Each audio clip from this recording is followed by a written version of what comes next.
po tayong ginagawang initial assessment. Magpa-process lang po ang mga bata. Siguro po, ibabalik natin yun sa ating mga parents na may mga children with special needs. Kasi po, sa pag-process naman, punta lang po sa Kilaw para po malaman nila, although marami naman po mga daycare teachers po na nag-refer na po sa office, kasi po para at least po early diagnose sila kasi at the same time, intervention, mas maganda. Kasi ako po mismo, living testimony po, ako may anak ako may autism, 21 years old na, highly functional na siya ngayon, at the same time, very independent. Supposed to be mamaya saan nandito siya, kaso lang, ang ganyan kasi sa kanila, pag once na-organize yung oras nila, pag naiba yung routine, ang laking problema ng nanay. Diba, yung nanay ng problema siya, hindi. Kasi ni-stress ko daw siya. Okay, sige. Ganun po. 21 years old na po yung aking anak na may autism. Okay po. At also, sa ating mga spec teachers naman, sa enrollment kasi, kailangan talaga sa SPED, may initial assessment or assessment ang bata before sila mag-enroll sa SPED. Sa daycare kasi, it's okay kasi po, doon sa daycare pa lang, ma-observe natin yung ating mga students or mga bata kung meron silang mga special needs na kailangan i-address. Supposed to be kailangan po talaga. Kasi sa ngayon, tumaas talaga, sobra. Especially the autism, global delayed, and Down syndrome, medyo makonsider natin kasi paglabas pa lang ng mga bata, nakikita na natin. Unlike sa autism, sa newborn screening, hindi po sila na-detect. Yun po, kasi based on my experience, wala po. Ano na lang ang anak ko, 1 year, 9 months, because nawala na siya ng eye contact, nawala yung speech niya. Okay? Ngayon naman po, pakinggan naman po natin si Consi, Honorable Councilor Romboy Saluan, and happy Valentine's.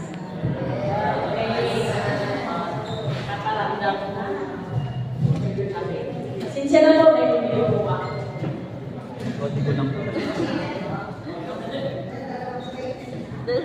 Down syndrome, siya po ay, anong tawag dito? Mahirap po na sumayayin ang pamilya. Una po, nung ipinahanap po siya, itong aking apat na malalaking anak, kasi nasa high school na po and elementary. Siya po ay, naglilitig po sila sa kabilang kwarto. At nag-iisip sila kung paano nila sasabihin yung aming bunso. Ang pagkano po sa amin, sabi ng isa kong anak, Ate, kasi kamukha siya yung anak ni ni Ranjo. Sabi gano'n. Tapos yung isa ko naman anak, hindi, kamukha niya yung Buddha ni Mami. Magandang umaga po sa inyo. Good morning. Good morning. Good morning, sir. Good morning. Actually, pasensya na po kayo kahit na ang celebration natin ay meeting na namin sa National Autism or National Down Syndrome Consciousness. Pero somehow, nakapag-integrate ka pa ng Filipino Sign Language. Kasi po ako po ay Filipino Sign Language Advocate. Kaya, good morning po sa inyo. Meron tayong diyak dito, no? Tayo nakapagana po, at the same time, kailangan natin ng interpreter dito. Sabi, okay tayo yan. Okay.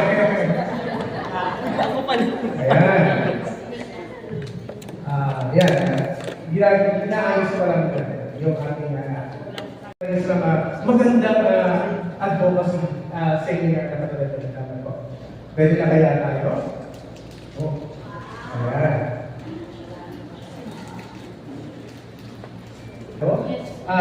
He will discuss about the signs, symptoms ng mga autism, with autism and with Down syndrome.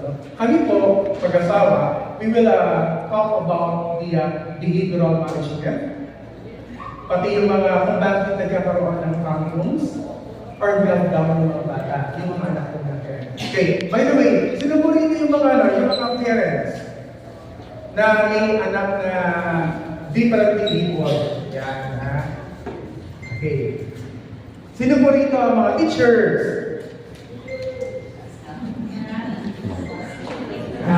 Yan, kilala ko po ito. Yan. Mga pagkagaling na sa mga tutuyan sa Nesa. Yan. Then, sino po rito yung mga taga-LGBTs?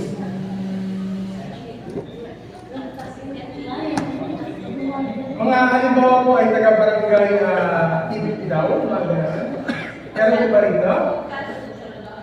Yan.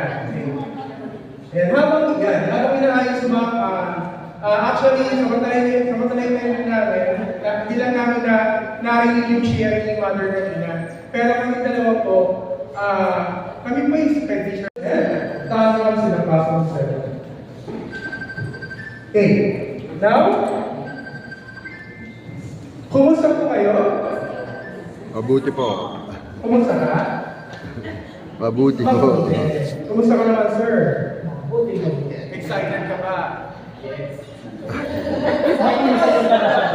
Okay. Okay, actually, sino dito ang excited? Sino dito ang masaya? Grateful na naka-attend kayong activity na ito. Yan. Hopefully, we will do our best para ma-impart yung aming knowledge about this one. Makatulong. Kahit na binigyan lang kami ng isang oras to discuss our topic. Pero we will assure na yun ay may bibigay namin yung highlights. Yung pinaka-essence ng aming discussion. Now, before we discuss, magkakaroon na tayo ng energizer. Yan, energizer. Okay? So, may I request everyone to please stand muna.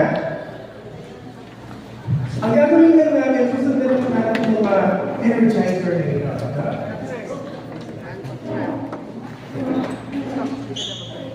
Okay, ready na tayo? Kaya lang, hindi ko alam kung nandito ang mag-work ko sa speaker natin.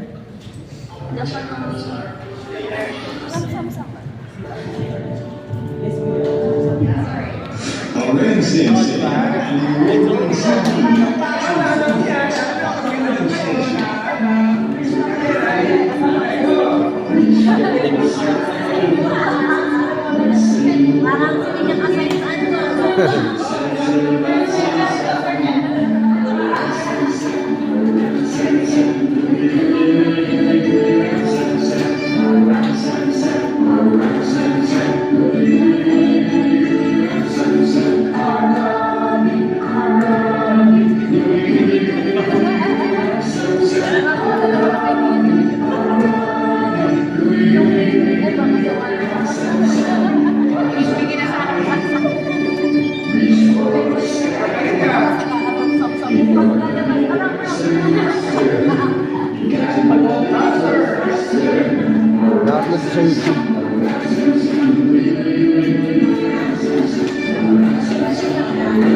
Okay? So marami pa Sa YouTube, ah. Now that I YouTube, mentioned tayo, let's start. Kala magsusumba. Okay. So, welcome to my okay. Now, there is a clip na ganyan ang senaryo. Bakit ma-autism na sila siya? Now, panaginip nyo, ano kaya ang nangyayari sa batang nasa ano ba siya? Ano kaya nangyayari sa kanya? Puro mga matang. Wow, sabay-sabay. Ano kaya nangyayari? Nagkakaroon ng bata ng kanto. Ayun ba? Okay? Family aware? Agree? Okay, now, ano ba yung tinatawag na kanto?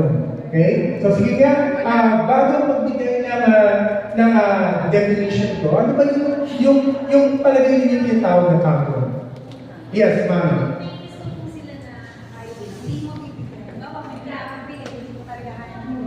Magwawala sa rin yung magiging attention niya para Tama. Okay, no? So, ito yung mga uncontrollable behavior na hindi mo kaya mapigilan. Okay? Halimbawa, kapag meron siyang gustong gawin, at hindi mo maibigay, ang mangyayari magkakaroon tayo ng tantrums, okay? So, we have different definitions Pag of yung binigay, tantrums. Okay, let us take out here. 1, 2, 3, read. Tantrums, a variety of, including the following: screaming, physical training, hitting, biting, and other forms of aggression, throwing oneself on the floor, and crying uncontrollably. Okay? Nabanggit ko rin ni Ma'am, na kapag hindi napipigilan ng bata yung pag-iyak, that is considered control. May pagkakataon din tayo ng mga anak natin. Diba? Ang pagkakataon nila, mayroong physical na pangyayari. Halimbawa, mayroong biting, kinakagat ang sarili. Kung hindi kakagatin ng sarili, kakagatin yung nanay, yung tatay, yung kapatid, yung kuya. No? Kung hindi pagkagat, there is the banging of head against the wall. Ano pa? Kung hindi naman physical, ang gagawin niya, tatakbo, papunta dito, yung mahataw yung katawan. Diba? Yun yung mga manifestation na tinatawag natin kanto. Okay? Meron pa pagkakataon na yung pag-iyak hindi mo makontrol. Ngayon, kung ngayon yung mga senyales sa mga tantrum na tinatawag, ang tanong ay, bakit nga ba nagkakaroon ng pag-tantrum yung bata? Narinig natin kay Mami, yung ma'am na hindi mo nabibigay yung gusto. Now, maliban kaya ganun, ano pa kaya ang dahilan kung bakit nagkakaroon ng tantrum sa bata? O yung mga behaviors na yan? Yes, Mami. hindi niya ma-express yung gusto niyang sabihin, especially if yung isang bata, especially sa autism, usually mga speech delays. Hindi nila masabi o ma-express yung gusto nila sabihin. Sila ba'y natututo, may needs sila. Hindi nila ma-express. Kaya gusto Tama, no? Ano yung under ng yung mga tinatawag na non-verbal? Ano? Dahil nga merong nangyayari sa kanila, hindi na... Okay, naguguto, may gustong gawin, nagkakaroon tayo ng tantrum. Now, maliban pa roon, ano pa kaya yung mga dahilan? Okay? So, tingnan natin. Okay, nakikilala ko sa inyo si Jen Taylor. Okay? Kung kayo ay magulang ng merong anak na ASD, ano kaya yung ibang disabilities, Down syndrome, intellectual disability, it's very important for you na magkaroon din ng libro na ORA si Jen Taylor. Okay? Si Jen Taylor is siyang autism expert. At yung libro dyan, kaya lang ay nakikita siya. Okay, yan yung kanyang mga nagawang libro. Yung No More Meltdowns, yung Purimutet. Yung pangalawa naman, yung Social Skills, Training, and Frustration Management. Okay? Now, according to Jen Taylor, ito yung dahilan kung bakit nagkakaroon ng tantrum sa mga anak natin. Maliban sa non-verbal, maliban sa mga hindi nakukuha yung bagay na gusto makuha. Okay? Unang-una yung tinatawag na internal issues.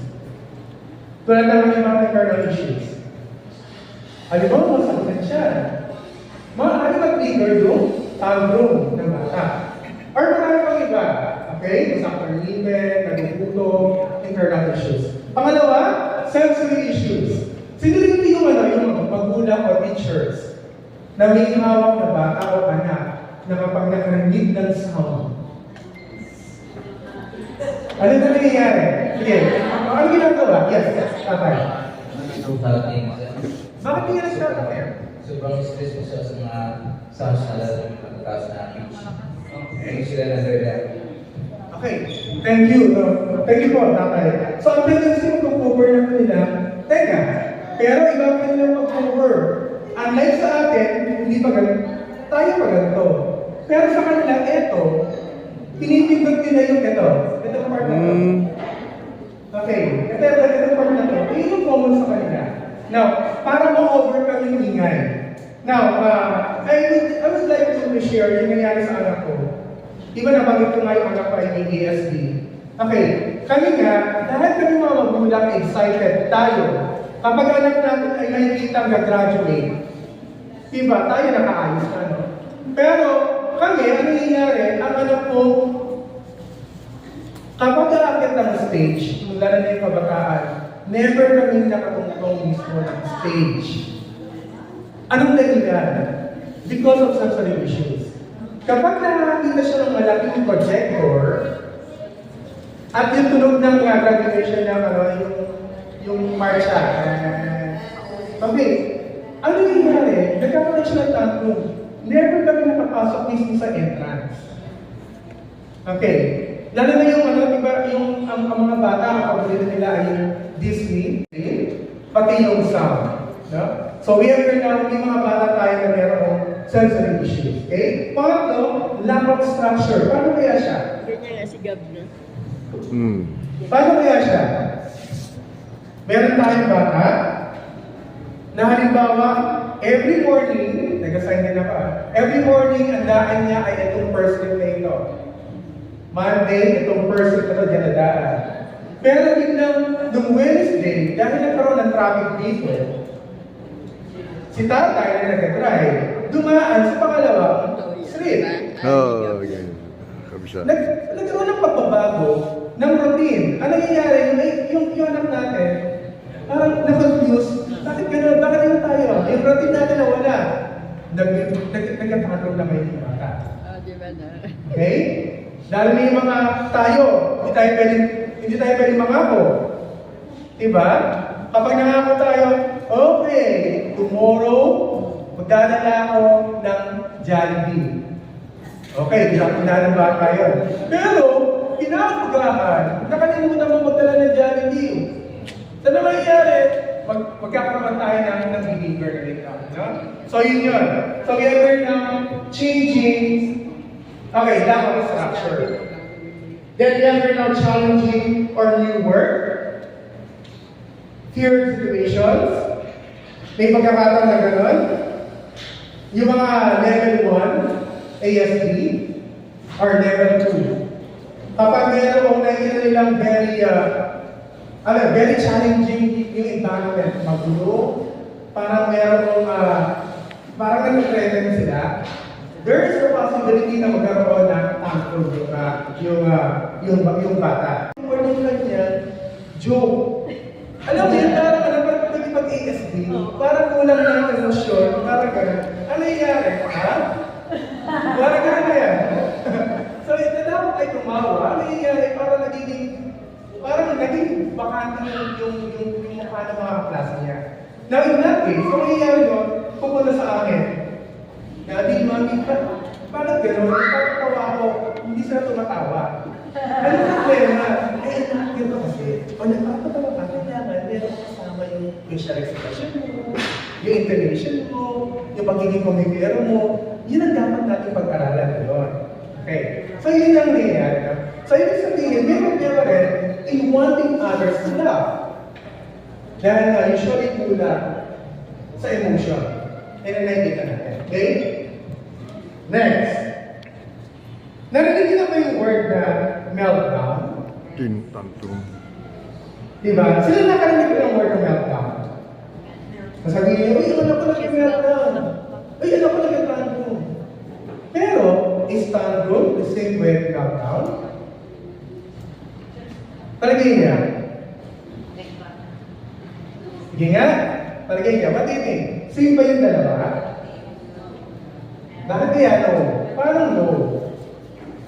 Sige, bago ako magbigay ng ano. Mamana, may sinishare ko sa iyo. Ayan na. I-share mo yan. Gaya. Ayan na. Ito yung napakagaling na guro. Napakagaling mo nga yan. Okay. Go ahead. Ay, hindi. Pag i-share ko lang about meltdown, kasi meron kami estudyante na yung nagtatantrums daw, sabi, na walang dahilan. So, parang in the other side, napakompare natin yung tantrums and meltdown na dahil may pagkapareho dahil nagwawala na, nag-iiyak. Pero pag sinabi namin meltdown kasi, yan yung actually na yung basta yung batang umiiyak or nagwawala, nang walang basta dahilan. Kumbaga sa kanila, nasa brain na nila yun, na may something na uncomfortable na yun sa kanila. Tapos bigla lang yan sila, na hindi mo mapigilan. Kasi ang tantrums kasi minsan, pag sinabi natin tantrums, pag naibigan nyo naman yung gusto, itigil na yung iba. Mag-stop na sila ng crying. While the meltdown kasi hindi ganun. So meron kaming batang ganun, na pumupunta sa classroom namin, tapos okay siya, masaya siya pagpasok. Tapos, unahin, nagte-test kami, nagpapadest kami. Tapos bigla na lang yung iiyak na hindi namin kaintindihan.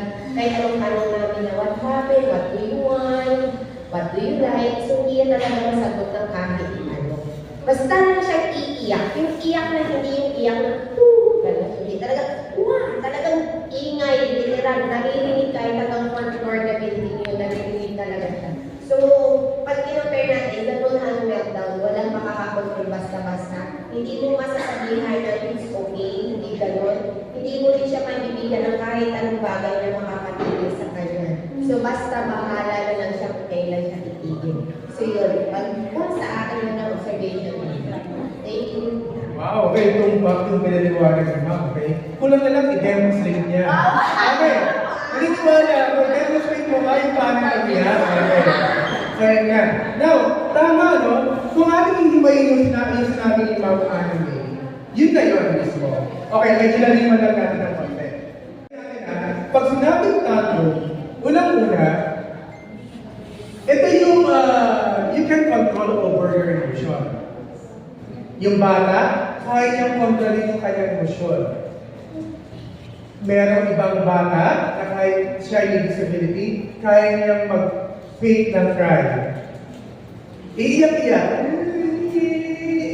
Pero pag binigay mo na, stop na. Nakakontrol, na paglalaroan niya yung emosyon niya. Okay? Pero meron naman talaga na ito, naiiyak talaga. Pero pag binigay mo na, okay na. Okay? Pero, pag sinabing meltdown, nagkakaroon tayo ng sensory and cognitive overloading. Ito yung term, paano paraan? Balikan natin yung isang bata na meron kong sensory issues. Severe ang kanyang sensory issues. Pagpasok sa mall, ito yung sinabi namin, nagtataka ka sa jeep, okay naman. Not jeep, yung driving vehicle. Nakatastas sa tatay. May kapagkwentuhan pa, somehow. Pero, pagdating sa mall, bigla na lang nabago yung kanyang behavior. Naging meltdown na. Lalo na yung pumasok siya sa CR. Bakit ka mo? Pagpasok niya ng CR, narinig niya bukas yung gripo, yung patak ng tubig, yung malakas. May nagpa-flash doon sa cubicle. Meron kong nag-chat, nag-uusap. At the same time, meron pang tunog na halimbawa ay galing sa cellphone. Yung mga yun, pumapasok sa kanyang senses at hindi niya kayang ma-process. Nagkakaroon tayo ng sensory overloading. At dahil doon, bigla na lang siya iiyak ng malakas. Bigla siyang hihiga, yung iba hihiga, at parang hindi mo makokontrol. Kahit ang magulang yung lumapit sa kanya, gumamit siya ng calming strategy na, what happened? Kalmado. Pero hindi mo siya mapapatahan. Hindi mo siya mapipigilan. Tama sa mga anime. Pipigil lang siya kapag siya ay napagod na. Alam mo yun?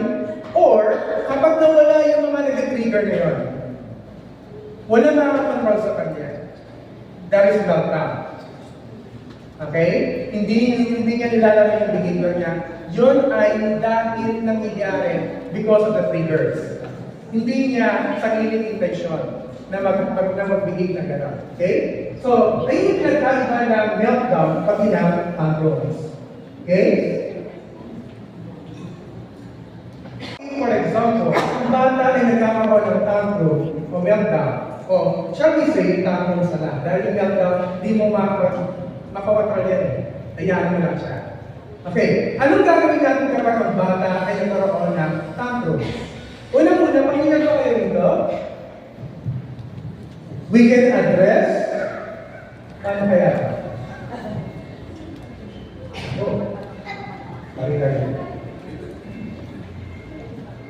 Policy observed. Ayan. Okay, so meron po ba kayo idea? Kali yung sabihin ng A, B, and C? Okay, sige ma'am. Ano lang yung sabihin ng A, unprecedented behavior, C, ang galing niyo ba? Okay. Okay, so we have here now A stands for antecedent. B stands for and in the field of psychology, sa specialist education, kapag hawak ng LWDs, merong apat na pinakadahilan kung bakit ang bata ay nag-undergo ng misbehavior, sorry brother, the tantrums, na yun, ang apat lang. So we have here this one.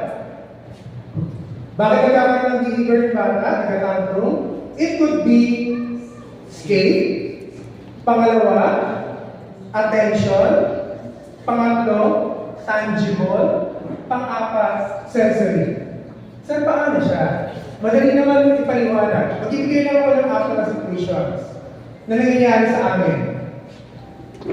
Paano yung, halimbawa, yung seeking attention? Si Ma'am Corana, ito yung sinabi namin sa sped room. Binuksan niya yung aircon. Aircon kasi yung sped room. I think gagawin din sa inyo. Okay. Kaya na, that's the antecedent bago nangyari ang incident. Pero, ang nangyari, yung behavior ng bata, Vincent, yan, halimbawa yung pangalan ng bata, Vincent. Ginawa ka na lang Vincent. Okay? Imitated the sound of aircon. He created a humming voice. Natuturo na sa mag-arana, Vincent. Vincent. Di ba ganun ang nangyayari? Now, maganda ka sa mag-arana, kapapasok ang namin. Tapos, binuksan ko lang yung aircon, pero yung bata, lalo yung mga first day, second day, yun ang naging manifestation niya. Unang, sa ibig sabihin, yung pagkabukas ng aircon, ginaya niya, yung pag-sequence, what happened right after the fever. The teacher redirected Vincent to stop making a humming voice. Ibig sabihin, ginawa ka na, Vincent, stop. Vincent, stop. I-stop na. Now, sa apat na nabanggit ko kanina, lumalabas ang purpose behavior kung bakit nagagalan si Vincent. Unang-una, it could be yung sensory issues, narinig niya. Pangalawa, it could be naman yung kumukuha rin siya ng attention. Okay. So, attention, sensory issues. Yun ang dahilan. Pangalawang scenario, ito pa. Dahil nga kung sinabing inclusive education, si Ed Patrick diagnosed with ASD and intellectual, parang gani siya, yung gawaling ba siya, Christ exceptionality. Ang nangyari, nung in-nurse namin si Ed Patrick, doon sa kanyang classmates sa regular, antecedent yan, bago nangyari. Ang behavior niya, Ed Patrick cried and did not want to attend his regular class anymore. In-nurse mo, inorient mo yung bata, pero ano nangyari, behavior mo ni Ed Patrick, iyak ng iyak. Di mo alam kung bakit, ayaw na kumatin. Yung pala, Ang consequence, na nangyari, ang right after nun, the spell teacher and the parent decided to temporarily include muna si Ed Patrick doon sa regular class. So ano naging reaction ngayon ni Ed Patrick? Dahil yun naging consequence na, ang naging purpose ng behavior niya is that para nangyari, kaya pala siya umiiyak dahil gusto niya lang pumawala doon sa mainstream, ayaw niya. Kahit mabait yung classmates niya, ayaw niya. Gusto niya kasama lang si teacher. Gusto niya lagi lang nasa yankon. Gusto niya smell room lang. Wala nang iba. Okay, that is avoidance. Okay? So we have here the first one, seeking attention. Pangalawa, maaaring umiiyak siya dahil gusto niya lang lumayo. Escape. Avoidance. Pangatlo, scenario. Ito naman si Ethan. Tama-tama, Valentine's Day. Okay, Ethan gave his teacher some chocolates as a present for Valentine's Day. Nagbigay. Kaya lang, meron isang estudyante, si Anton. Upon seeing it, Antonio shouted and became restless. Iyak na iyak, nagkukagana ng attention, tatakbo, nagdadabo. Ano ba yung dahilan? Bakit kaya nagiging gano'n ng behavior niya? Ano kaya possible? Dahil yung chocolate ay maaaring gusto niya rin. So, naging consequence na ito. The teacher offered him some chocolates. Okay, Anton? Sige. Yung portion na nabibigyan kita, kaya lang konti lang, baka mamaya mag-hyper ka. Okay? Pero right after na mabigyan siya, tumigil na yung magiging restless na ito. So, ibig sabihin, tangible gain. Yung pinapaliwanag kanina, titigil lang yung bata kapag naibigay mo na yung gusto niya. Kapag halimbawa gusto ng Jollibee, bigyan mo, okay, yun yan. Pag candy, bigyan mo, okay na, tigil na. That is tangible gain. Pangalawa, our time. Yan, our time naman to. Everyone is busy cutting and pasting pictures on the paper. Kaya lang meron isang estudyante, Ethan grabbed his teacher's hand every time he needed to paste the picture on the paper. Kukunin niya yung kamay ni teacher. Teacher, ganun yan. Then kukunin niya yung glue, yung paste. Ang gagawin, ayaw niya hawakan yung glue. Siya ay parang okay, texture. Nandiri, okay, bilang na lang. Okay? In that case, ano nangyari? Ang consequence, binigyan na lang siya ng teacher ng glue na mayroong tip yung dulo para wala nang kailangan, hindi niya na kailangan hawakan yung glue. Now, in that case, ano nangyari ay ang reason ng kanyang behavior ay yung sensory experience. So, dapat A, alam mo kung ano nangyayari, anticipate mo na, behavior na naging behavior ng bata, anong gagawin mo? Now, in that case, ma-identify mo kung ano yung kinakanya santi ng kanyang behavior, either of the four. Avoidance, sensory experience, attention, pati yung sapat. No? So, that's it. Now, this, ito yung pinaka-remember natin. Ito yung dapat natin. It is important to know that a particular behavior may be serving different purposes. Kasalat nga na naging paliwanag natin kanina, hindi dahilan kung bakit nagkakaroon ng behavior yung bata dahil gusto na magpag ng attention. Tangible gain, hindi yan eh. Minsan yun naman din natin malaman. Baka mamaya nagkakaroon ng behavior yung bata because of particularly medical issues. No? Halimbawa, ito hindi na maaaring sumasakit pa lang siya niya. Ano kaya masakit ang ngipin niya. So probably hindi niya nagiging niya. So, nagkaroon tayo ng idea kung bakit nagkakaroon ng tanong o ng kanyang bata. I think it is the best part na ngayon kung paano, anong gagawin natin positive management. In terms na halimbawa nagkaroon tayo ng behavior. So, at this time, allow me to call my pastor here. Okay, handa-handa na yan.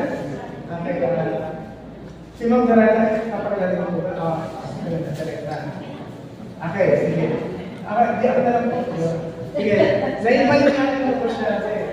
Actually, siya po ang aking kasamahan sa Daloses. Co-teacher ko siya. At the same time, partner ko siya in life niya.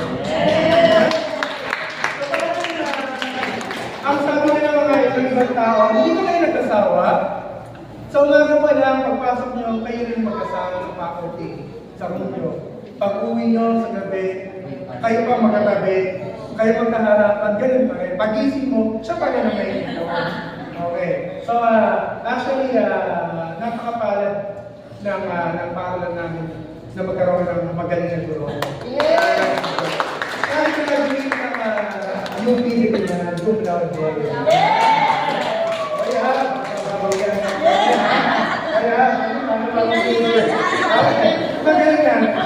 napakapalad ko.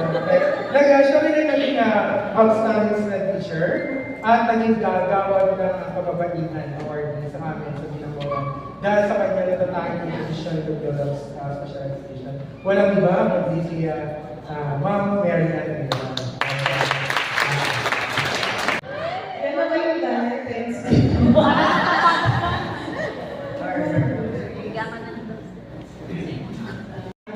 Kalakasan at ilang kaalaman na nauukol nila sa ating paksa sa umaga nito. Ayan. Sa totoo lang po, ay medyo naling kasi medyo traffic yung mga nadaanan namin. Kasi hindi namin alam kung saan magpapark. Kaya kami ay nag-park sa Robinsons at Pagbilda.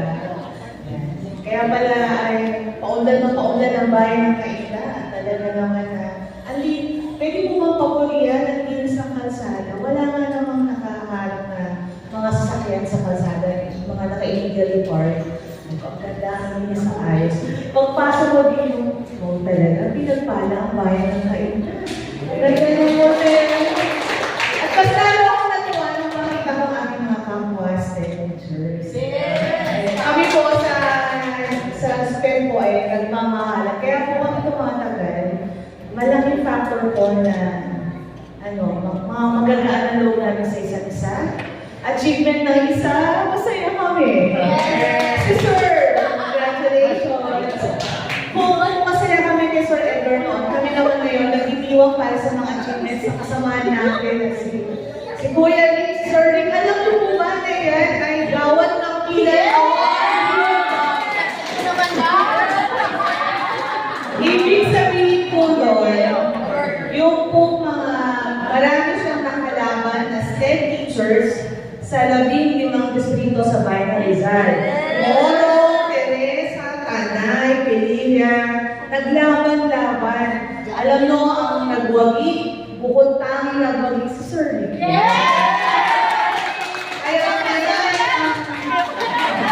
Congrats! Proud kami kay Sir Rick. Deserve na deserve kami. Pautang din. Ayan. Sabi ko Sir Edgar, paano natin pagkakasya yung napakagandang topic? Ang dami nating sasabihin within 1 hour. Sabi na, Ma'am Dorana, I'll have 20 minutes. The rest of the 40 minutes ay sigurado. Amay nag-discuss siya. Sabi ko na nga, marami siyang masasabi. Yung po sa Dorana na mga husay talaga. Hindi po dahil sa asawa ko, parang nagbabayang kanina. Hindi po dahil sa asawa ko siya. Dahil po, bilang educator, STEM educator, lahat po kami ay we are looking up sa kanya. Kasi hindi lang siya advocate sa salita at sa gawa. Ayan. So, eto na. Sabi ko, Sir Dorana, may gusto ko ipakitang video bago kong talakayin sa amin. Si Sir Edgar, dinalaman niya yung tantrums, meltdowns, and ano yung mga reasons, ano yung mga dahilan kung bakit ginagawa ng mga bata, ng mga anak natin, ng ating mga estudyante, ang ganitong behavior. So, lahat tayo dumadaan sa tanong na paano nga ba maiiwasan ang pagtatantrums ng bata? Kasi bilang magulang,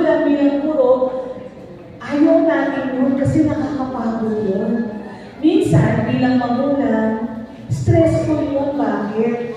Hindi sa lahat ng pagkakataon, tayo lang ang kasama ng anak natin.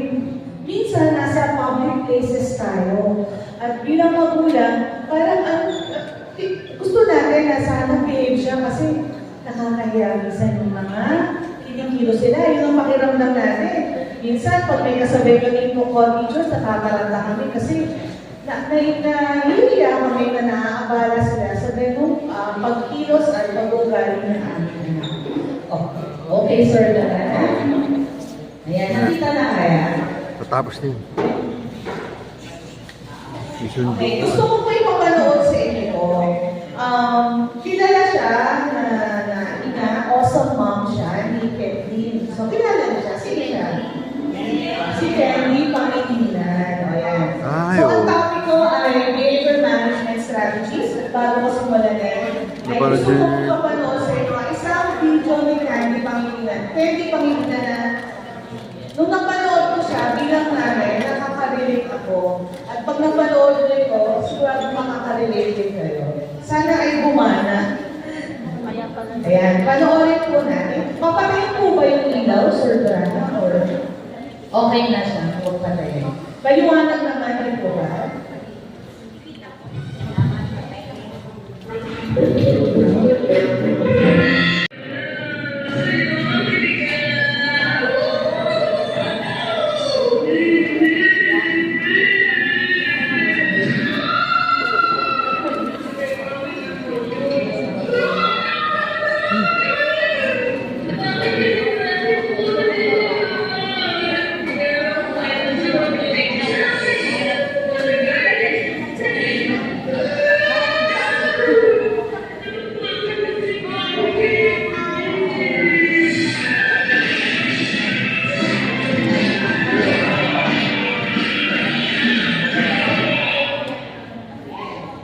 Yun lang yun. Napakaikli. Napakaikli, pero sa akin, pinanood ko siya, sabi ko, parang ganito yata talaga nararanasan natin ng mga magulang, ng mga awesome kids, no?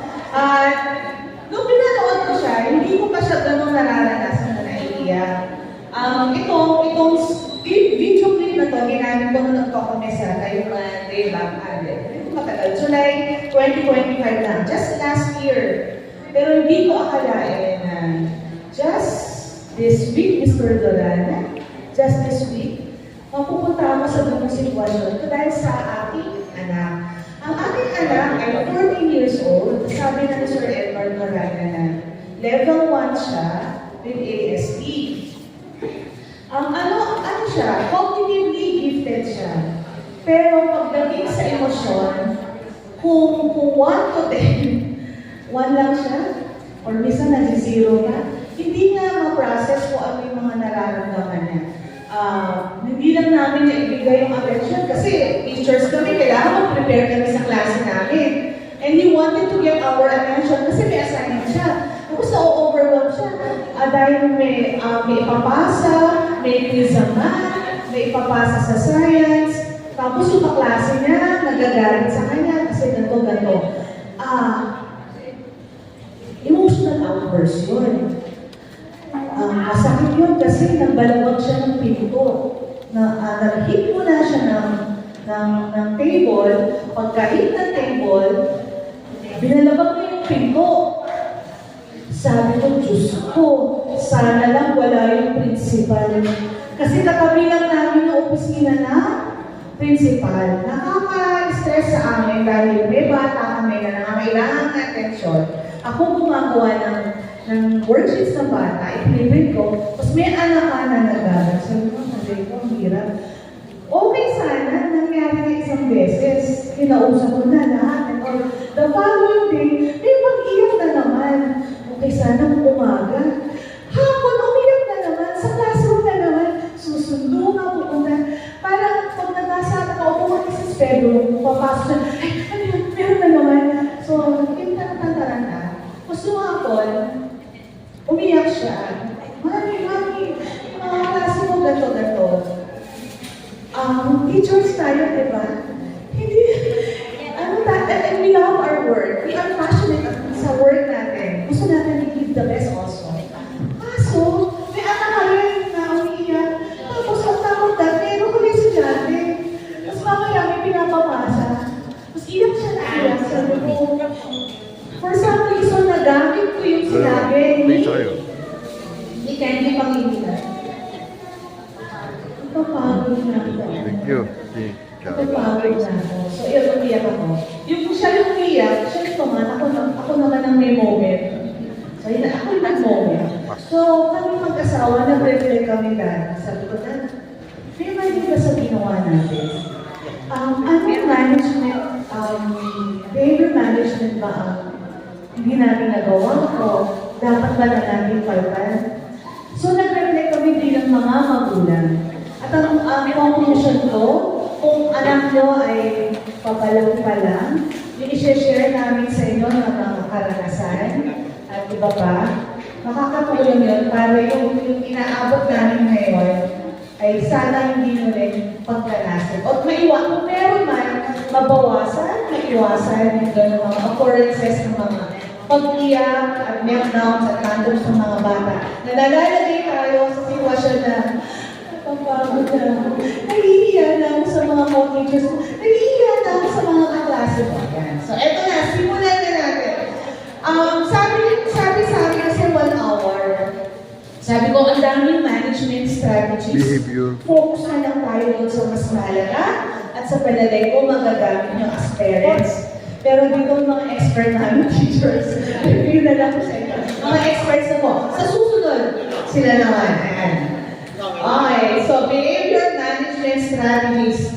Number 1. Napaka-common, pero really useful. Use of visual schedules and visual supports. Ano ba itong mga tinatawag natin? Visual schedules, visual supports. Simulan natin sa visual schedule. Okay. Ang visual schedule shows the order of activities using pictures, symbols, words, or objects. Okay, labas na natin lahat, sir. Ayan. Paggamit ng visual schedule, it helps students know what will happen. Alam niyo po ba kung ano isa sa nagdudulot ng pagkawala ng bata? Kung ba't nauuwi doon? Kasi, minsan, hindi nila alam kung ano yung mangyayari susunod. Papasok sa school, wala pa silang malinaw na idea. Ano bang mangyayari? Una, pangalawa, pangatlo. Kayo may instructions kayo, ang dami yung binibigay. Hindi malinaw sa kanya, ano bang unang gagawin niya? Maliligo ba muna mag-toothbrush? So, itong visual schedule, nililinaw kung ano yung mga dapat niyang unahin. Okay, nakakahanap ako ng ilang halimbawa ng visual schedule. Mommies and daddies and teachers, mas creative pa tayo sa nakikita natin. Sample lang yan. Kaya tulong namin sa mga iba kung paano siya ginagawa. Ano ba yung tsura ng visual schedule? Okay, ang sample dito, morning routine. Morning routine sa bandang kanan ko, yung ina-expect nyo na gagawin niya, sunod-sunod. Una, sa umaga, pag-gising niya. Una, wake up. Pangalawa, go to the toilet. Pangatlo, wash hands. Ayan. So, pag nakikita na yan, alam na lang, hindi na kayo mag-aaway tuwing umaga. Minsan kasi kaya sa pinotolyo kasi sinuwan mo eh. Pero pag alam na ng bata, paulit-ulit, nagiging automatic na siya. Eh, paano ba yan? Pag may square-square, you can check it. Pag nagawa na, check. Yung pangalawa nagawa, check. Okay. Minsan yung mga bata mismo ang nag-check para sila mismo, mas lalo nilang na-internalize yung gusto ninyong ipa-memory sa kanya na routine. Yan, visual schedule.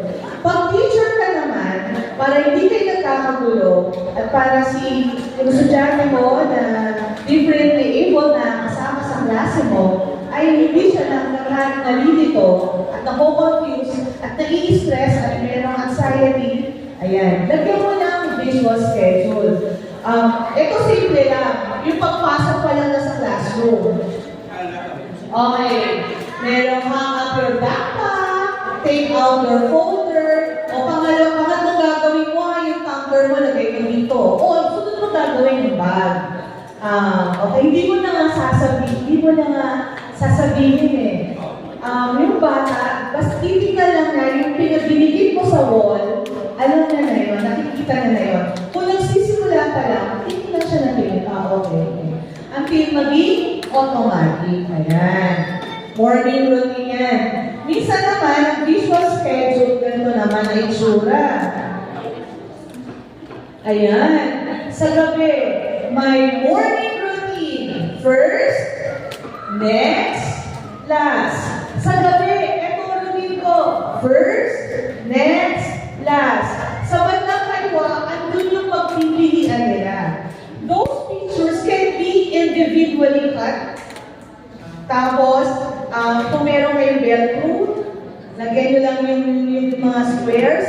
Tapos yung mga gusto nilang gawin, yung dapat na naman pa, ilalagay lang nila doon, nakaayos, sunod-sunod.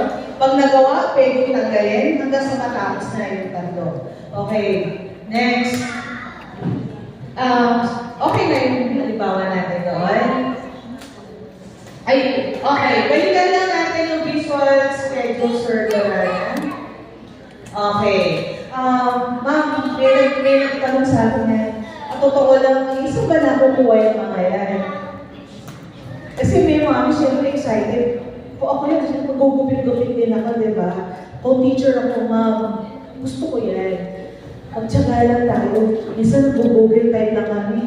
Sabi, i-print namin, kung capture lang namin, gagayahin lang namin. Pero kung mas creative ka, pwede na yung totoong picture nila eh. Kasi sila gumagawa, picture mo, ganyan na eh.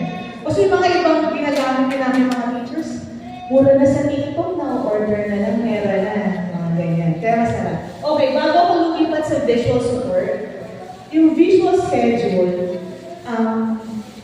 inaano yung differently able natin mga anak natin, yung ating mga estudyante, sinisikap natin na maging consistent sa routine. Pero naman, pag maiiba yung routine, pag halimbawa, after math, science na, nawala si teacher na matulong. Kailangan, wala si teacher o kaya pag Friday, walang pasok.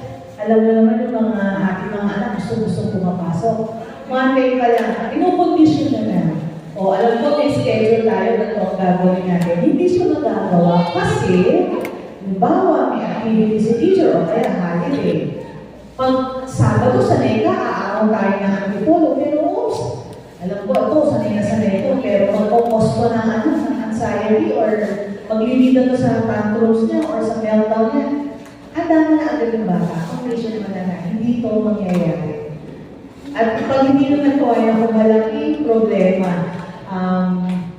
tulad na nangyari sa amin, ang anak ko, consistently, aakyat kami ng antipolo, tuwing ko na ikit. Ewan ko kung dahil ikit. Yung pag-celebrate ng Mass, kung sa lugar ng Kulaikit, taon-taon, commemorating yung pagliligtas ng mga Birhen sa mga taga-antipolo kasi World War II, doon kami ginagawa, yung mga lolo-lola namin. So, bilang pag-alala, salamat sa mga Birhen ng antipolo, commemorate namin ng Birhen. And Liam would consistently attend that. For some reason, last year hindi kami naka-attend. Sabi ko, 30 na ito, kaya na activate ko. Dali ko na itong binubi, hindi. Mula umaga, tanghali, hanggang gabi, iyak. May video ka siya, pinadala ko pa sa antipolo. Sabado na. Aalala niya, hindi tayo nagpunta lang na Ike. Ngayon po, hindi ko na Ike. February 14. Nakaset na yun. Kahit po yan kami ni Sir Edgar, dahil wala kami tulog, hindi natin ginagawa sa school. Kaya kahit 14 yung may-date kami, ano yan, wala yan. It's Liam's day tomorrow. Okay. Yan. Visual support. Dami ko ulit nasasabi. Kain lang kayo. Visual support. Picture, symbols, words, and objects that we use so students understand information and instructions. Okay. May mga gusto tayo ipaintindi ng mga rules sa mga bata, expectations.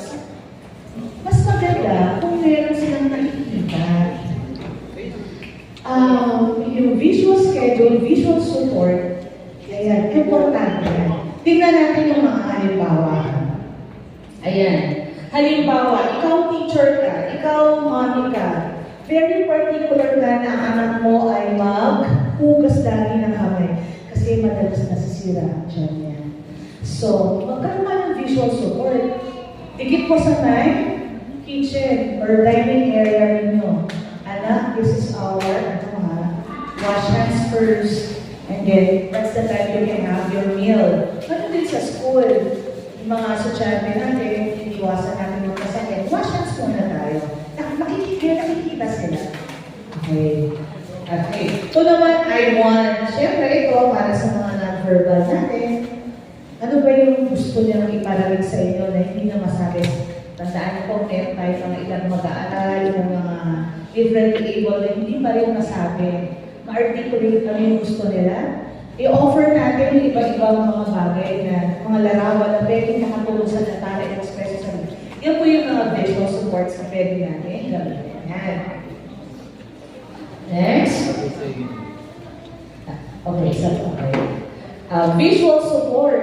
Gusto mo ituro sa tayo mga teachers yung idea na kasi ang mga ating anak, estudyante, may hilig yumakap, lumapit, makipag-usap, eto na.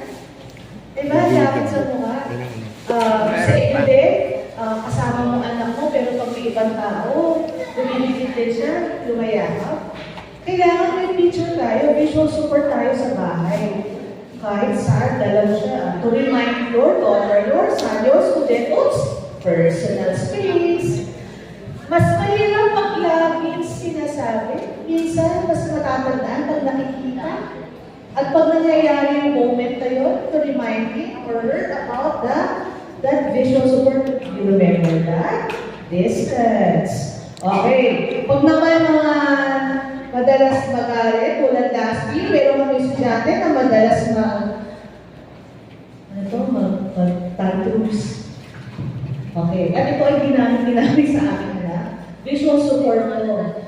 Para matandaan na ano ba yung mga dapat kong gawin pag ako ay nagagalit.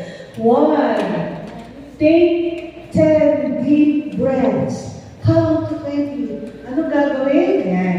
Visual support yan. Visual support, nakadikit. Pero hindi ibig sabihin nandiyan lang siya. Bago nyo didikit yan, isa-isa yan, dinemon nyo, may nakita nyo sa anak na experience na ginagamit mo yung bawat nakalagay dyan para maging meaningful tong visual support na to. At believe po, nag-work talaga siya. Yan. Visual support. Yan. So we are done with the first behavior management strategy 1. We're moving on to our next behavior management number 2, which is token economy. Ginagamit natin mga teachers, kaya huwag po kayo nagugulat, lagi niyo po kami nakikita, nagugupit ng mga stars. At minsan, pag po napunta kami sa mga pandayan, dyan sa Taytay, mga paper and meat ba yun?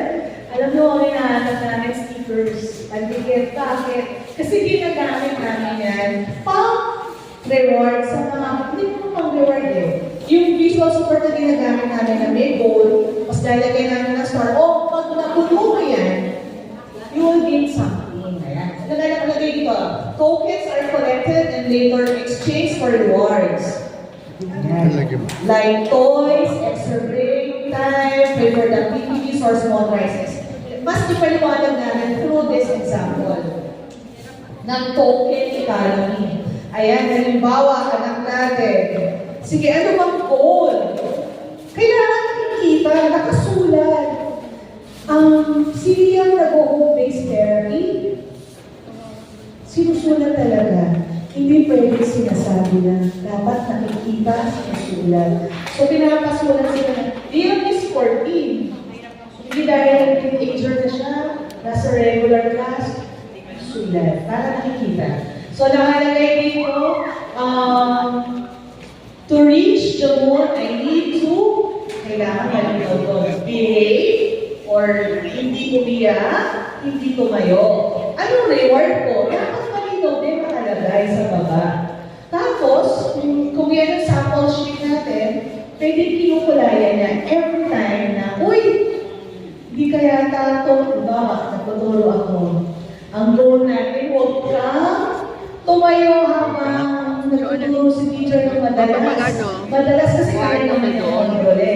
Okay, sige nga, anong reward ko sa'yo?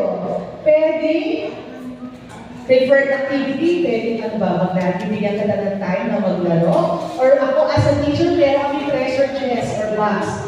Pag may magandang ginagawa yung bata, kinukuha na lang namin bibigyan. Pero hindi agad-agad.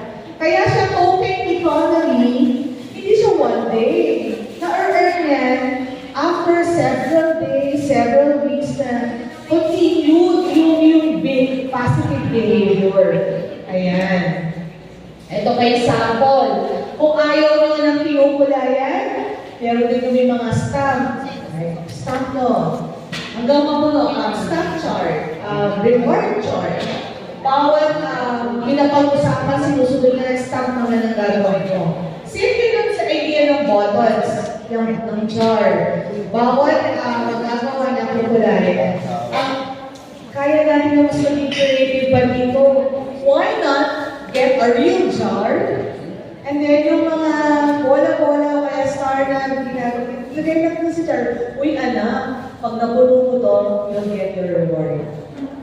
Okay? Ganun po yung ginagawa namin. Actually, yan yung balak namin gawin ni Sir Edgar.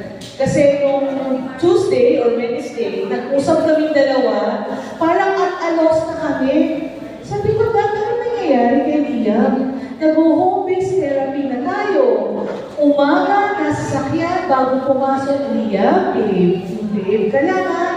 Huwag mo masyadong mababa score, okay lang yun ha. Ang nire-reward natin yung maganda, ang pagtanggap sa score. Pag sa gabi, pauwi, bago matulog, ganyan, and all, nagawa mo na. Sabi ko, Dad, yung mga hindi natin nagawa natin, gawin natin. Coping economy, we're planning that. Papakita namin sa kanya, makita niya, gagawin niya yung mga stars. Kung ano yung nagagawa niya pag nagawa, ipakita niya na walang iyak, yung stars. Hanggang makaikot siya. Sana ang mag-work. Ayan. Okay na po yan. Sa mga mas malalaki, naka-record, naka-check. Okay na po. Sir Edgar. Yan. Ang daming sample, ano? Pinipilig kami mga teachers pag nakakakuha kami ng mga ganyan na hindi na kailangan i-edit pa. So, wala din nakukuha yan. Kasi diba i-share ko? Minsan may mga nagpo-promote, sabi, just time, inclusion. Busy tayo, wala naman talagang gano'n. Mga paano lang. Okay, next. Ayan na. Pangatlong behavior management na tayo. Which is effective. Ginagawa rin natin sa anak namin. Okay? PRIMA principle. Pwede po bang sabihin natin lahat para lang maalala natin? Everybody? PRIMA principle, go. PRIMA principle. Bago sa tenga, no? Pero hindi. Bago lang yung hindi. Ito lang naman, masyadong, hindi na tayo familiar sa tawag, pero yung pag-manage yung strategy niya, ginagawa na natin. Okay. Ano ba itong PRIMA? Involves offering a pleasurable incentive in exchange for completing an unpleasurable task, also known as Grandma's Law of Reinforcement. Okay, Grandma's, para mas madali natin matandaan, mag-focus tayo doon sa Grandma's Law of Reinforcement. Paano ba si Lola? Di ba? Gusto mo ng ice cream? Gusto mo ng ice cream? Kain ka muna ng gulay. So, ibibigay mo yung bagay na gusto ng bata. Delay mo lang muna. Pero, gawin niya yung positive. Which is pagkain na gulay. So, may kapalit. First, do this. Then, sige. Gusto mo ng video, gumamit ng gadget for like 30 minutes? Sige, gawin mo muna ito. May sample ka tayo. You want to play outside? Gusto nila yan. Isa hindi naman pwede kasi sa maraming dahilan. Pero pwede natin gamitin ito para ma-manage yung kanilang behavior. You want to play outside? Let us do your assignment. First, nahihirapan kayo magpagawa ng assignment. Gawin niyo muna. Lalabas tayo. Gamitin niyo yung kagustuhan niya na lumabas para mapagawa niyo yung bagay na dapat niyo magawa at matapos. Alam niya magagalit si teacher. Tama na ba? Ayan. Tayo naman, mga teachers, ano pwede natin ipagawa? Gusto mo ba ito? Nakita na sa table mo, lalo na tayo, marami magpa-Valentine. Uy, may konting candies and chocolates. Gusto mo na iba? Gusto mo ito? Oops! Tapusin mo muna yung worksheets natin, okay? And don't worry, dahil pwede si teacher, nang laki na ang mata na magawa mo kayo. Wala kang talunsay. Kaya kayong buhay, di ba? Ngayon? Ayan. So ako, share ko yung kay Liam. Pasensya na kayo, si Liam ang ginagawa namin eksama. Yun yung pinakamalapit sa aming karanasan. Sabi nung therapist niya, malaki na si Liam. Paggawain mo sa bahay, magugasin niya ng pinggan, gawain bahay, magpunas ng table. Pero sa diba, ang hirap din ang paggawain na tama, mahirap. Iniisip ko, ano yung bagay kay Liam na gagawin niya ang lahat? Para lang, mapagawa mo yung bagay na ayaw na gawin. At nire-recommend ni therapist. Ano yun? Gamit ng cellphone. Dati hindi naman eh. Pero si Liam po hindi naglalaro. Yung sa kabataan tayo ng mobile. Hindi. Alam niya sa sarili niya na addicted daw yung bawal daw yun. Kaya na gusto mag-cellphone. May video siya ng mga jeepney. Siya ay hyper-focus sa lahat ng klase ng jeepney. Ng buong Rizal. Alam niya kung saan matatagpuan itong jeep na to. Anong taon. At kung sumakay kami, mami, nasakyan natin yung last month. Last month, mami, mga Friday. Gusto nakakatakot kami. Bakit mo alam yan? So, gusto lang kayo mapanood. So, gusto ng therapist. Ganito yung matutunan ni Liam yung mga gawain bahay. Gusto na rin namin kasi hindi naman talaga dapat. Mami, no, Liam. You can have your phone when you're done with this. Maghugas. Ay, ako naghuhugas ng pinggan. Hugas siya, hugas. Mami, pwede na. Ay, FIFA. Sampay mo itong mga damit ni daddy, ni mami, mo, uniform ko. Doon sa third floor. Ay, naman, kahit ka dyan. Kahit dyan. O, mami, okay na? Walis-walis muna tayo. Walis-walis. Sa lalo, sarap pala nito prima. Na-enjoy ko siya. Nag-work siya. So, pag may mga bagay tayo, lalo na yung mga suggestion ng teachers, suggestion ng therapies, let us use the prima. Pinapagawa na natin yung tama. Nakukuha naman na yung bagay. Pero, hindi pwedeng pinagamit yung phone. 3 hours, 4 hours. Hindi. Dapat nililinawin natin na 30 minutes lang, 1 hour lang. Tinan mo yung mata mo. Nakakatakot, diba? Dapat hindi pa rin todo dahil nakakatakot din yung masyado silang pagkakala sa gadget. Okay, salamat Sir Edgar. Next, redirection. Ako, dapat expert tayo dito. Ako, paano ba yung redirection? Ginagawa natin yan. Simple lang yan. A positive behavior management strategy used by parents and teachers to gently, the keyword is gently, guide a child away from inappropriate behavior and toward a more appropriate behavior. Kasi pag may ginawang hindi maganda yung bata, ang tendency natin sumigaw, magalit, mainis, gusto mo, ayan. Kasi parent tayo eh. Dami natin isip, hindi lang naman siya. Teachers tayo, hindi lang naman siya. Dami pa rin eh. Okay. Nandiyan ba yung principal? Bigla pa ito. Diba? So ano ba yung pwede natin sample tayo ng redirection? A child is shouting or talking loudly. Sakit sa tenga. Kasi talaga tumapat pa sa tenga ko. Kalma ka lang. I-redirect mo siya. Uy, let's use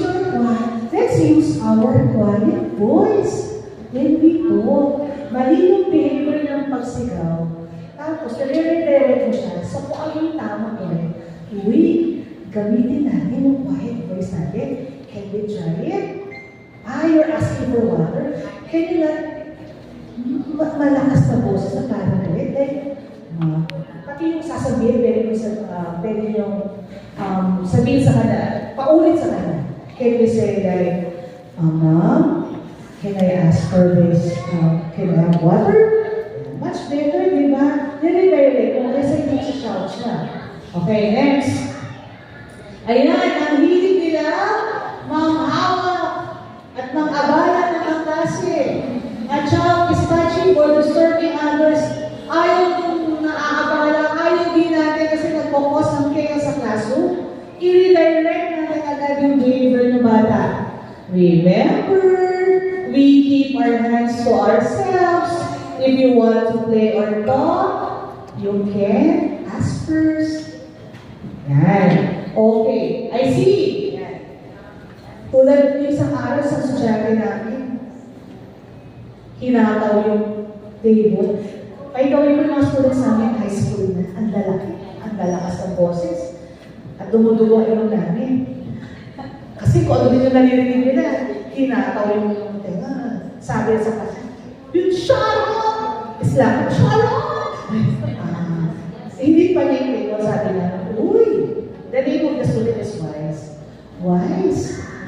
Our hands is for, let's keep our hands to ourselves, dito lang dapat.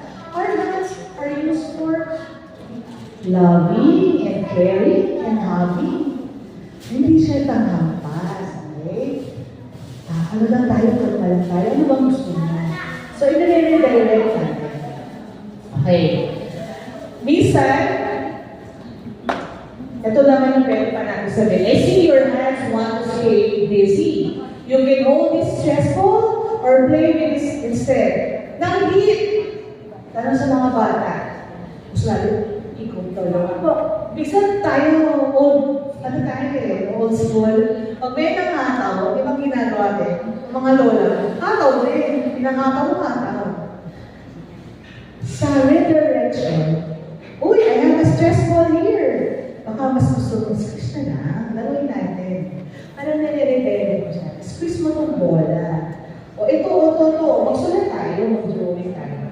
Para maalis yung attention niya doon sa pag-ihir. Ayan. Redirection. Dapat pala sumakihan si Liam. Kasi sample ko ulit si Liam. Nagagalit siya kasi ang dati niya bumaba sa 7-11.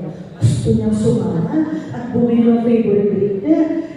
Pag hindi siya pwede bumaba, kasi pag bumaba siya, mahahagip siya ng sasakyan. So sabi ng teacher dun sa kabila, tiyan mo ka ba? Talaga siya. Kahit teacher ang katabi niya, nakakalimutan niya na teacher siya. At teachers kami nakakaya. Malalim, nagwala siya. Tapos nasa unahan ako sa school, Lord. Ay, Liam, di ba fascinated siya sa degrees? Di po ba nabanggit ko? Oh, Liam, may marumating na ang ganda dito, makulay. Oh, si Boss Jack. Nadali-dali. Mami, oo nga. Pero na cellphone, Mami. Kalampas na, maya-maya. Kita Lucy, Mami, I'm sorry. Kalimutan na lang. Ganun lang, nire-direct mo lang. Kasi kung ang ginawa ko, nakakaya na! Iba pa naman tayo sa kotse! Ganun ang behavior lang! Si Liam, the more mo siya ipahira, the more mo siya magalit, the more siya magkawala. So, unang-una dapat kumalmahay tayo. Pag umina na, malalim. Okay, Liam, kahit ayoko ng jeep, ano bang kinalaman ko sa jeep nang ingay-ingay, nakakot pa? Okay, redirection. Ayan na. Palima. Pasensya na, dahil okay. Introduce and practice calming strategies. Pampakalma. Okay, pero dapat, bago din turo yung mga pampakalma. Kasi ba't ba natin tinuturo yung pampakalma? Kasi ayaw natin mag-lead na doon sa mga pananakit na pagwawala. Pero dapat, bago turo yung mga pampakalma at bago sa punto na nagwawala na siya, set mo yung rules. Set mo yung rules. Ano ba yung mga rules? Yan. O visual support ulit. Pag-i-explain mo sa anak nito, sa estudyante natin. O, it's okay lang naman. Ano, magalit talaga. Iba-validate mo yung pakiramdam ng bata. Totoo naman talaga, minsan nagagalit tayo. It's okay to be angry. But, set yung rules. Ano yung mga rules? Hey, it's okay to be angry, but no hurting others. Kasi iba pag nagagalit, tulad sa estudyante ko, sino man, sipa niyan. No hurting others. Lalong-lalo na, no hurting yourself. When Ian did this, nakakaiyak ko. Ay, bakit kaya yung tugin ulo niya? Bakit kaya suntukin mo? Parang yung puso ko, hindi ko na alam kung padalang ko din. Natakot ako baka mag-crack yung skull. Kakatakot. Sa teacher, kaka-nervous mo. Alam mo, madali maging teacher. Hira. Sus, parang kasi hindi kita kayang balitan sa nanay-tatay mo. Ang ulo mo. Diba? Yung kaba mo. Diyos ko, baka mawala kami ng trabaho. Wow! Ayan. So, no hurting yourself. No hurting property, anak. O kaya, why? Sa pag nagagalit, bawal yung hinahagis yung table. Yung chair namin kasi may armrest. Ganun yan. Bawal din ang gagano. Bawal ang babalak. Bawal yun, okay? Pinapaliwanag ko sa mga panahon kalmado ang payapa ang dagat, ha? Hindi pwede sabihin mo pag moment na natatakot na hindi. Pag nakaupo kayo, magandamot niya, wala naman na pag-usapan. Pag-usapan niyo ito. Okay. Piliin ang tamang oras. And then talk, draw about how you feel. Pag-usapan. Sasabihin mo, bakit ko ka? Magre-reflect pa, bakit ko ba ito nararamdaman? So yan yung visual support natin. Yan muna yun. Dapat malinaw sa kanya yung mga rules. Okay, ito na, ibigay na natin yung mga pampakalma na pwede nilang gawin. Na dapat, hindi lang visual support ang nakikita nila, dapat tinuturo natin. Kapag nangyari yung moment na yun, ready na kayo.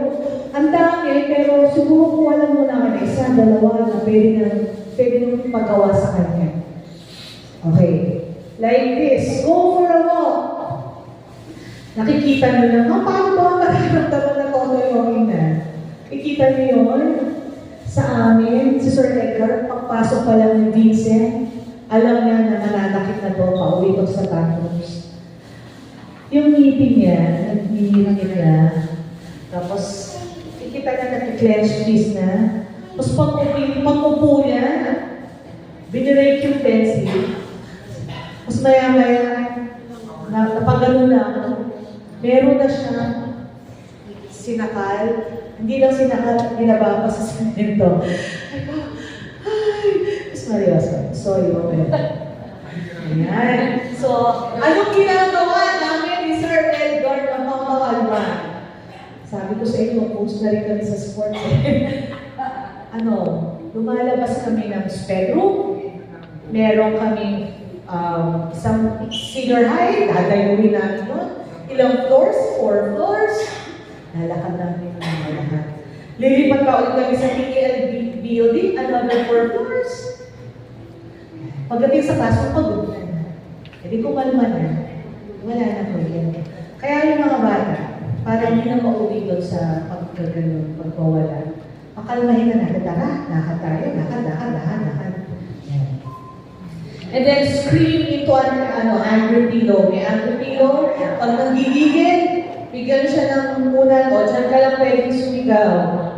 O mag-stamp ng feet, do star jumps, go for a run, take a deep breath, listen to a favorite song, go to the sensory room, ask for time out, lie on the beanbags. Okay. Okay. Ano pa? Tingnan natin muna. Watch TV. Bubuksan yung TV para kumalma. Di ba? Ang ginagawang pampakalma ay cellphone. Ako. Okay, next. have a drink of water, ginagawa namin to. Inom ka muna ng tubig. Parang in-spend namin aware na nagkaibigan. Pag nagwawala siya, umiiyak. May matutuwa ka in-spend. Sabi ko, Diyos ko, pa in-spend namin na nagigiwas pa tubig. Kasi umiiyak. Nagdala ng tubig kay Lia. Lia, water. Lia, it's okay. Sabi namin, Lia, tingnan mo nga yun, no? Si Amber, oh. Si Kevin, sila pa ang ano sa'yo. Ako, talaga. Wala na sa direct. Kasi kailangan nila ilabas yun. And then, imagine a count place or a happy effect. Turo sa mga anak, isip lang tayo ng bagay na magpapasaya sa atin. Huwag masyadong kung ano-ano mga negative ang inisip mo. Nag-overthink ka eh. Ayan. Ito ayan na. Yung mga nakuha strategies, those strategies ay binigay ko sa inyo para maiwasan yung pagtatantrums, yung meltdowns. Okay, paano kung andyan na? Paano kung andyan na yung kinakaayawan natin na nagwawala na, naglulupasay na, umiikot na sa floor? Ano muna mga gagawin natin? Ay, pakibalik na po, Sir Doran. Okay, unang-unang dapat na may gawin at mag-regulate ng kanyang emosyon ay si Mommy, si Daddy, tsaka si teacher. Tandaan po natin, hindi maintindihan ng bata yung nararamdaman niya na overwhelmed siya mismo, confused, anxious. So, tayo, nagagalit tayo kasi maling lugar, maling paraan, nakakahiya na, paulit-ulit, pero parents, pag ganyan, unang-unang karera, dapat kumalma ay walang iba kundi tayo. Okay. Maniwala po kayo kapag tumaas ang tones ko, pag nagalit kayo, yung level 1 na pagwawala, nagiging level 2, 3, 4. Kaya kalma lang. At may mga iba tayong pwede sabihin. Kapag ang mga bata ay nasa moment na ng pagwawala. 1. I know you're upset. 2. Take your time. I'll wait until you feel okay. Okay. Dapat, ito mga to ay alam na natin bago pa mangyari. Kumbaga, alam na natin na pag ito nagwawala, ito yung mga sasabihin mong salita. Kasi, kailangan may marinig din sila, ma-assure sila na it's okay. Yung mga sinasabi natin mga salita, nagbibigay ng signal sa bata na nagwawala na, okay, mom or dad is trying to help me, teacher is trying to understand me today. Kailangan niyang marinig. Kaya, mga pampakalmang mga statements ito.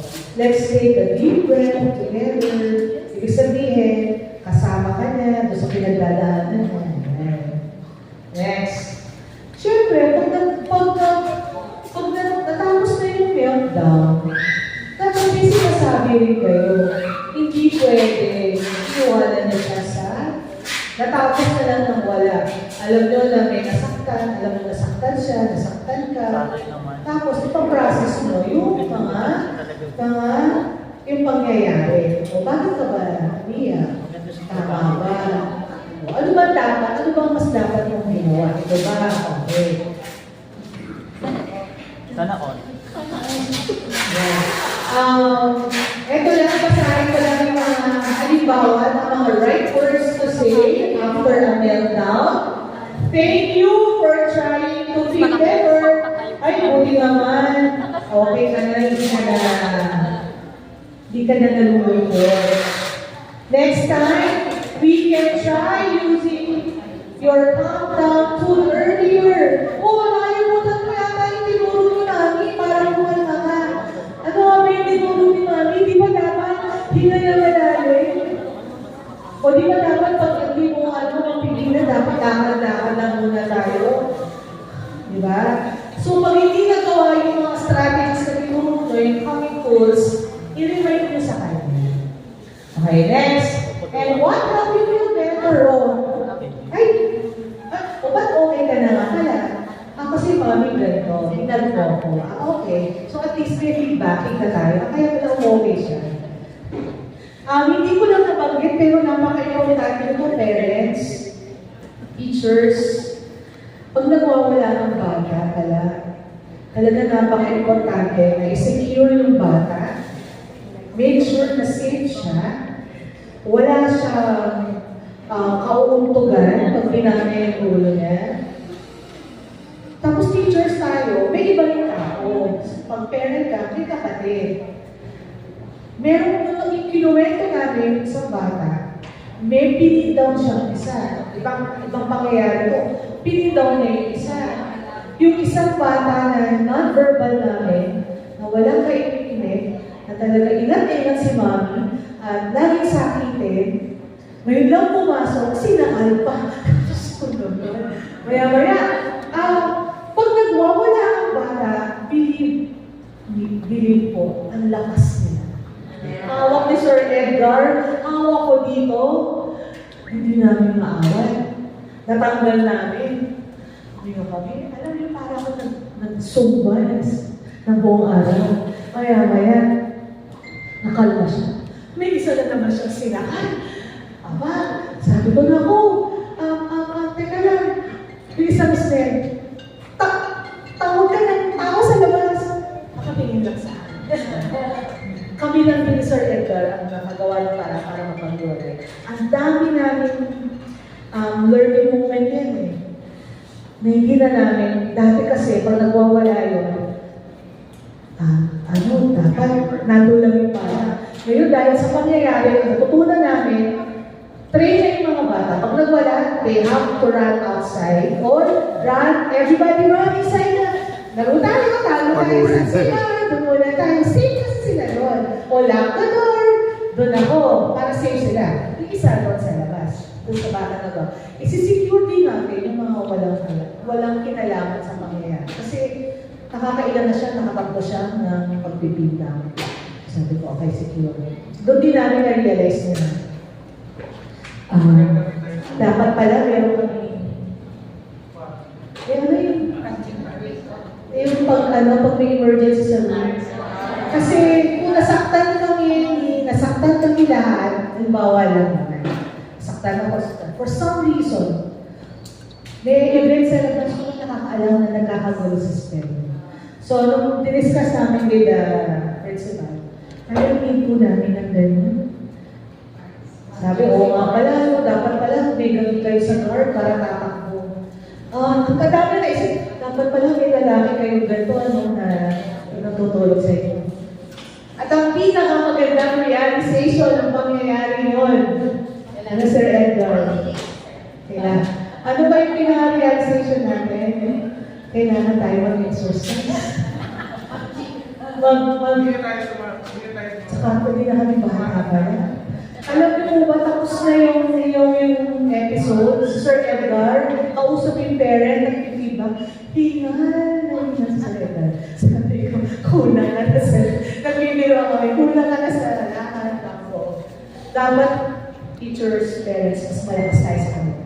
So let's take good care of ourselves, our health. Let's be healthy for them. Physically healthy, emotionally, spiritually healthy. Yan. Sa behavior management, dalawang bagay ang napakahalaga, importante. One is to be patient. Kasi minsan yung strategy nag-work, minsan hindi. Dapat consistent. Pag may rules yun. Hindi pwedeng, bawal cellphone na, gawa mo na assignment. May rule yun. Sumunod. Uy, very good. The following day, nakitang na naman sa cellphone. Sige na, busy ako. Hindi. Walang bibigay parents. Kailangan tatagan. Kahit masakit sa bibig namin at natin narinig natin umiiyak. At pag nag-therapy, ganoon din naman, di ba narinig natin yung training na ginagawa ng therapist. Dati narinig namin si Ian umiiyak sa therapy room. Parang namin puso na kung yung ginagawa doon. Kaya doon na. Meron na bang ano? Bala, meron ayaw niya gawin niya, nag-defy siya, pinapasuloy yung therapist. Ganun talaga. Pero ano resulta? Paglabas na ng kwarto, okay na siya. Yung batang dati na hindi namin mapaupo sa simbahan, very big. Lahat ng santo kabisado. At yung pare gusto siya na nakikita. So, consistent lang tayo. Ano? Teachers. Ayan. Ito pa. Balik pa tayo. Sige. Bago yung message ko. So, ayan. So, consistent for parents. Coordinate. Lagi-lagi makipag-usap sa ating mga therapists kung nagte-therapy yung bata. Kung ano yung tinuturong behavior management strategy ni therapist, dapat alam nyo, hindi pwedeng nilagang yung bata sa therapy center and that's it. Hindi ganun yun. Kailangan makipag-dialogo kayo. Ano yung kaya naman, kung gagawin pa ganito, kung gagawin, dapat alam mo rin. Kasi 1 hour lang yun, 2 hours lang yun. Pag sa bahay, 24 hours, kung kasama na mo, mas ikaw ang kasama, mas dapat alam yung strategy na ginawa. Para pareho kayo. Parehas. Teachers tayo. Parents ulit. Ito pang pangalawa, pakiusap ko. Love your teachers. Love the teachers of your child. Hindi po talaga hindi po talaga madali. So, mahirap. Pag may mga konting problema, lagi isa na nakakagad natin. Kasi si teacher, hindi. Ang laki ng hirap, pagod, lalo na ang mga STEM teachers sa ating mga anak. Mahalin sila, kumari, lambing, ligawan sila kasi sila ang mga, hindi lang yung talento, binibigyan nilang oras. Oras na dapat sana ay makahanap ng jowa. Diba? Pero ano nangyayari, binibigay sa anak nito? Talaga po, please, mahalin niyo yung teachers na mahalin po ang teachers sa mga anak ninyo. Yung pakikipag-deal, ano lang ba struggle namin? Minsan pag may nangyayari, kung paano kami i-approach, dapat niyo po sana maayos. At sa GC din, huwag niyo po kami inaaway sa GC. Ilan po yung pakiusap namin, di ba, teachers? Yung mga bagay na pwedeng pag-usapan, na maayos pag-usapan natin, pag hindi pa malinaw, huwag sa GC, baka pwedeng private message. Okay. Para mag-work, ang maging matagumpay, yung journey ng anak niyo, wala ngayon, ang nasa susunod pa, 5 years from now, makipagtulungan tayo sa teachers, makipagtulungan tayo sa therapists. At higit sa lahat, eto, may ganitong programa ang Bayad ng Tainta para sa inyo. Let's participate. Kasi ito ay para sa atin. Hindi naman para sa atin. Para sa atin. So, mahal ko talaga mga kapwa ko sa teachers. So, mabuhay tayo. Ang hirap na. Ang hirap talaga. Uy, mas lalo nung mahalin. Bakit? Umaalis na yung iba. Ako, mahalin sila. Dami na umalis, pero andito pa rin sila. So, talagang dapat, full of support at pamamahal kay teacher. So, parents, ako ay nakikisa sa inyo. Ako ay may teenager. Hindi po talaga madali. Yung journey namin hindi matapos. Nagsasalita akong ganito, pero may pinagdadaan namin ng magsawa. Yung mga technique na tinuro namin, gagawin din po namin yan. Kasi nga, iba rin yung pasok natin. So, para sa ating mga magulang, kaya natin ito. Ito ang message natin. Ayan, children with special needs come into our lives, leaving footprints on our hearts, and we are never the same. Okay, so parents, mahal po namin kayo, and then our teachers, laban lang din tayo, proud din tayo sa ating mga ginagawa para sa ating mga mag-aaral. So, ayan. So, maraming salamat sa pakikinig. Session na ang haba. Sabi, 1 hour lang kami, pero ang tagal lang kami. Andiyan na ba si Doktora? Andiyan na ba si Doktora? So, ito po talaga ang aming highlight, ang sharing po ni Doktora. Ito na po, magpapasalamat na po ako sa inyo, parents, at binibigay ko na po, binabalik ko na aming promo kay Ma'am. Salamat po! Thank you so much.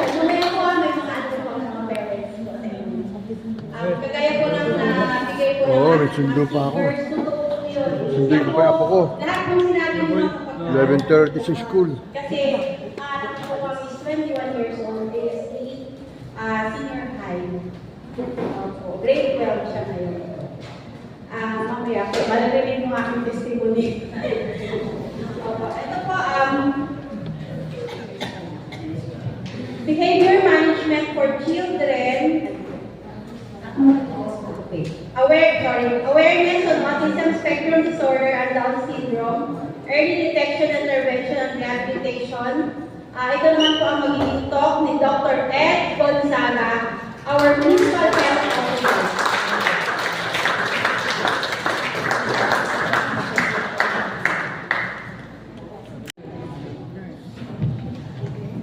So, Magandang umaga po.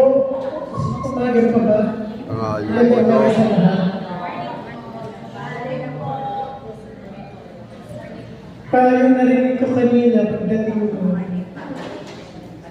maganda yung natinuro nila yung practical aspect bilang isang carer, bilang isang teacher, at bilang isang magulang.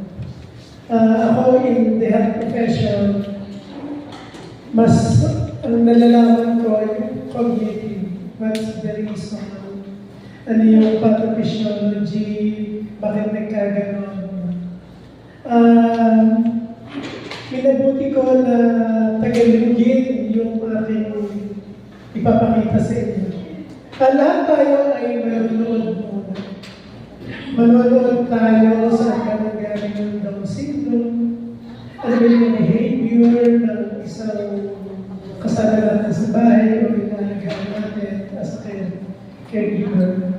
Ano ba yung mga dapat observahan sa tao o sa kasama natin, mahal natin sa buhay na may ADS.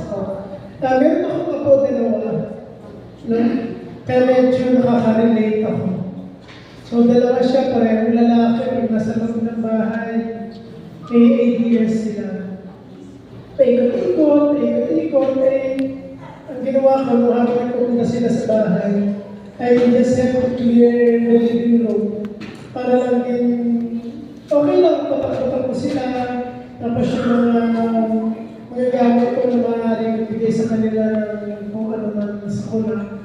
I have to set them aside and close the other rooms. So, okay lang kasi madalaw sila sa akin.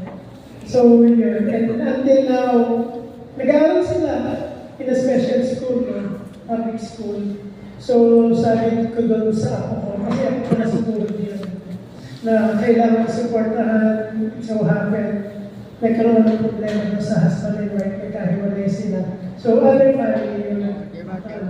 So, I just have to give time sa lolo't lola, kaya pupunta yung mga apo. para at least nakilala yung kanilang lolo, minsan. Mapupunta yan. Kaya most of the time, medyo busy po. Okay. Yung unang pakikita natin ay yung Down syndrome. Syndrome yung sa kanya. Hindi ba natin pwede ilagay sa taas niya? Uy, naman pa yung apo mo sa doon. Panoorin lang po natin. Ay, mauna ako. Uwi na tayo. May isa pa kaming apo doon.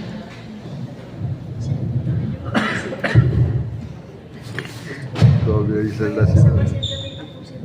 Magkasipat din po kami. Si John Penicillin. Si Gabriela. Siyempre, di-exit na. I-exit na. Meron pa ako isang akong pumunta sa John. Doon tayo ba tayo dito?